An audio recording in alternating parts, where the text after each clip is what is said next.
Alright guys, thank you for joining me today.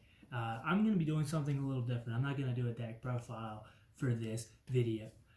The main reason why I wanted to do this video is to kind of talk about the journey that I'm having and have had over the last couple months as a new player. This is going to be primarily for new players. And old players that are watching this, please by all means feel free to comment down below and kind of like say, hey, this was really good advice, or hey, this is a really good idea that you had, um, to give to kind of new players that are also going on their journey, because I kind of wish some people had told me some things ahead of time. But I've come up with a couple of ideas that I think is super important for new players to kind of know. Um, and there are a couple. So the first one um, that I think is super important is if you want to play uh, competitively, you need to think and kind of just develop and kind of read up on all of the current meta decks. And if you're confident that like this is the deck and the play style that you want to have, then by all means go for it. Um, but I would heavily suggest steering away from building multiple decks at the same time. And I know you probably want to play every deck. Like, trust me, I get it. I look over here and I'm like, wow, I have like a lot of decks, but like it costed a little bit more than like I wanted it to. So like I've had to sell a little more, and I would have loved to, like, you could play it a little more comfortably by, you know, if you're like, okay, I could drop $150 on this pretty competitive deck, and that's the deck like you want to play, and you know that that's the deck you want to play, and that's probably a good way to go. But if not, and you want to play budget, and you're cool with playing budget, then by all means, like, go grab a couple decks that are pretty much like buy singles, because singles, that's one that we're going to talk about. Buying singles is really good. Um, but buy singles and get those budget decks. Like AOD's not super good, but you can get the whole deck for like $40. Um, Reboot Gohan is absolutely amazing. I have a video on my budget deck profile, which it's usually pretty budget. You can make like a pretty solid budget deck like in my video for $23. And if you put in like $45, on like the Cells Kamehamehas and stuff, it it's a fully functional and will top. Like it's just a really good deck once you learn how to pilot it, and it's not really hard to pilot. Um, but ultimately, with this, I believe if you focus on one, you focus on one deck, fix it, get it right, get it ready, and definitely if you're playing, you know, go at it. If you want to learn how to play, uh, by all means, grab like the Vegito starter deck and the Vegeta starter deck, the Vegeta starter deck, or Saiyan Wonder. Grab those starter decks, even the Frieza starter deck. They're definitely the newer starter decks are really solid, so like you can't really go wrong with them. Um, but with that, just find like just research enough to find like one deck that like really suits your play style. If you can use the starter decks to figure out what your play style is, then great. If not, just research and kind of go like, okay, like these card effects seem very aggro, or these are very control, or these are very mid range. And I'm going to talk about those three um, definitions, because nobody really explained that to me until like I was in my first webcam tournament, and somebody was like, "Yeah, it's a very mid range deck," and I'm just like, "Whoa, what does mid range mean?" Um, and so you kind of learn the lingo of the game, um, which I wish somebody just like wrote down a tutorial of that. But anyway, uh, figure out, back on number one still. Just figure out, research what you want to do, and just kind of stay with that deck. fix it, make it good. I don't think you need to, like right now when you're learning how to play, you don't really need to play all these 9 million decks. You can look at them and you can research those decks, but you don't necessarily need to build them as much as you're going to want to. Trust me, I totally get it. Like, I wish somebody had said, hey, LJ, calm it down a little.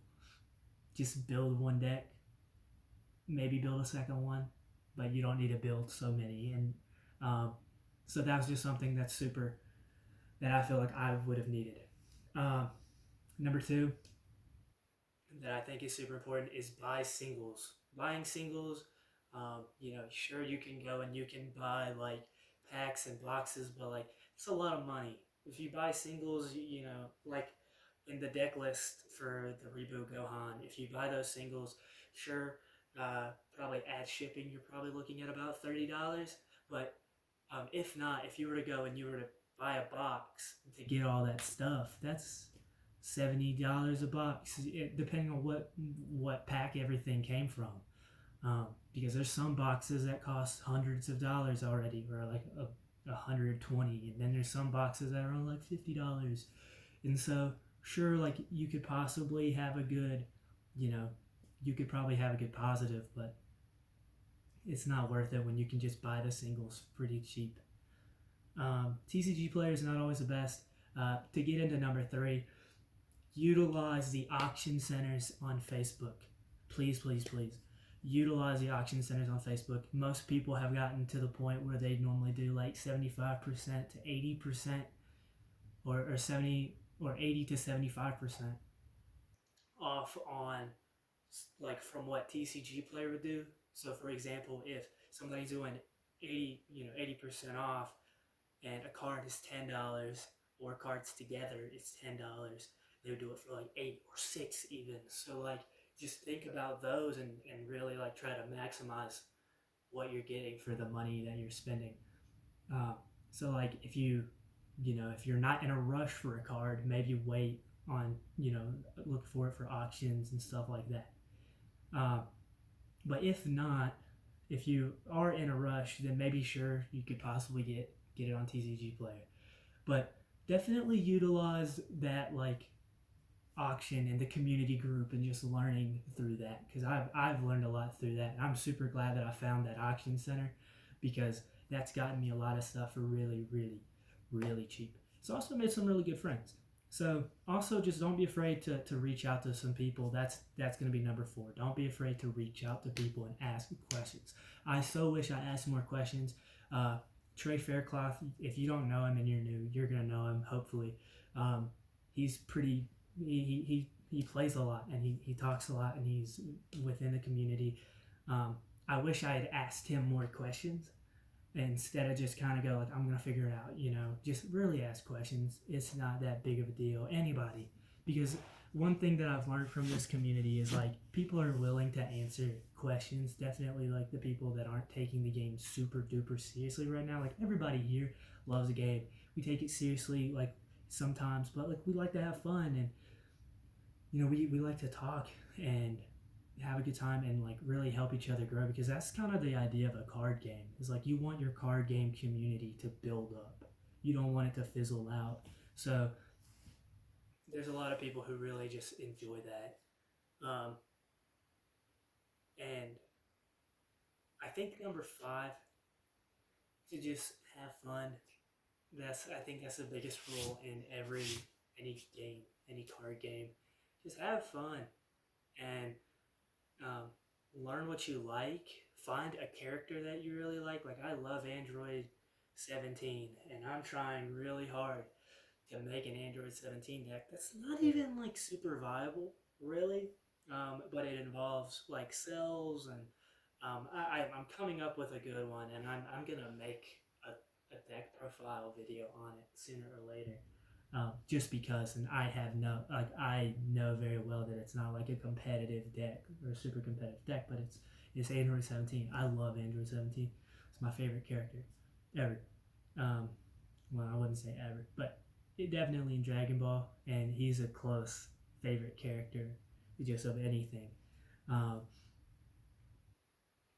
love his character arc. But maybe, find a character that you love and enjoy, and maybe like once you build a deck that you really like for me, I have the Gohan deck that I can literally, you know, like I have it and I'm ready to play it for very cheap, and I'm just ready to play it and ready to go at it. And then I also have like uh, a baby deck, like because I like baby as well. Uh, and there's just a bunch of characters that I like cooler. Like I also have a cool. So see, I take my advice. All those decks, I shouldn't have that many personally. I should, because I'm kind of like, oh, what do I play? But it's good in the long run. It's good. I have a lot of decks, and I think I just want to play with a lot of people.